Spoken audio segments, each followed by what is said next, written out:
Hey guys, welcome back to Critical Flick. Today I'm going to review Slumberland, now streaming on Netflix. So Slumberland is a new fantasy adventure film that just released on Netflix, and it's based off of a comic strip, and in this story, you have a young girl named Nemo. She's raised on a lighthouse island with her father. In the very beginning of the film, her father is lost at sea, and she must then be moved to live with her uncle, who's played by Chris O'Dowd. And he's kind of like a no-nonsense kind of drab guy. He's a doorknob salesman. He's kind of the opposite of her father. Her father was like an adventurer. He's this very big personality. While you have her uncle being more reserved, he doesn't really like to go on adventures. He just stays at home. Then on her first night staying with her uncle, she starts to fall asleep, and she goes to this dream world called Slumberland. And she meets this character named Flip, he's this satyr-like character. He has horns and little like goat ears, and he's just the most over-the-top, ridiculous character.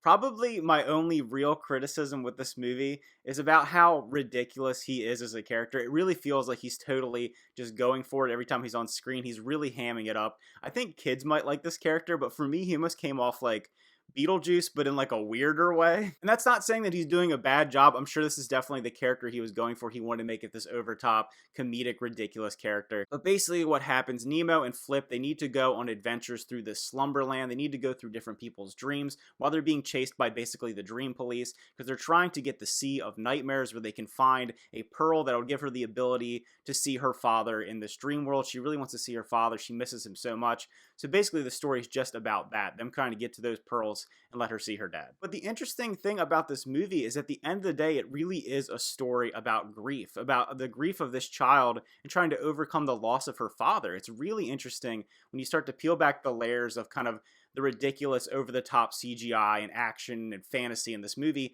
to really the human elements of it. And I think that's where the movie excels. If you can really zone in on both her uncle's story and her story with her father, you really do get a powerful story about loss and about grief and about moving on with your life, not living in a fantasy world, not trying to hide away from your real life and your dreams, but overcoming those obstacles.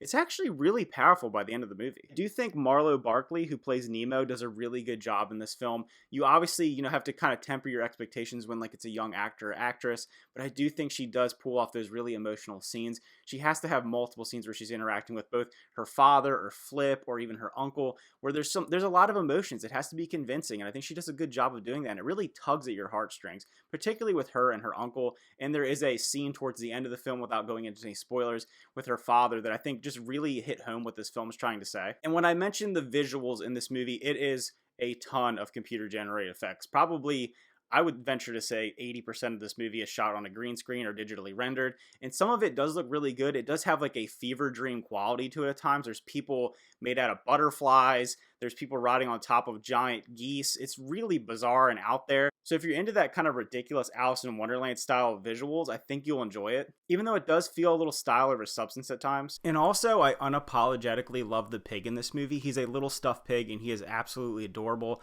I don't care if he's just like a little plot device. I think he's great, and I love him.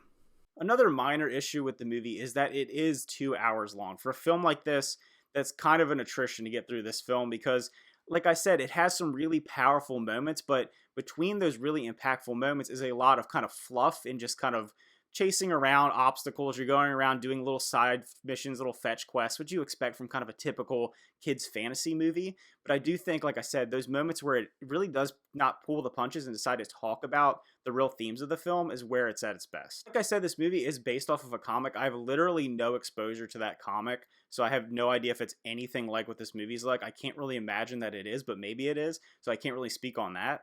So at the end of the day, if I were to rate Slumberland, I would give it a solid 6.5 out of 10. It's a lot better than I expected it to be. Watching the trailers, I kind of thought it was just going to be this throwaway, ridiculous kids fantasy adventure movie. And while it does have some of those elements, I do think when you peel back the layers, like I said, and focus on the messages of grief and moving on with your life and continuing to chase life and not give up on life when things get hard, I think it really does have something special to say. So if you checked out Slumberland, let me know what you thought about it. Did you like it as much as I did? Did you not like it at all? I'd love to hear people's opinions because, like I said, I do think it's one of those movies where if you don't kind of see past the almost childish facade of it and the ridiculous characters and visuals, it may just seem kind of like a silly little kids movie. But if you do kind of get those messages and those messages hit home with you, I think it's definitely worth checking out. Something you can really take something away from. So again, thanks for watching. Remember to like and subscribe, and see you guys next time.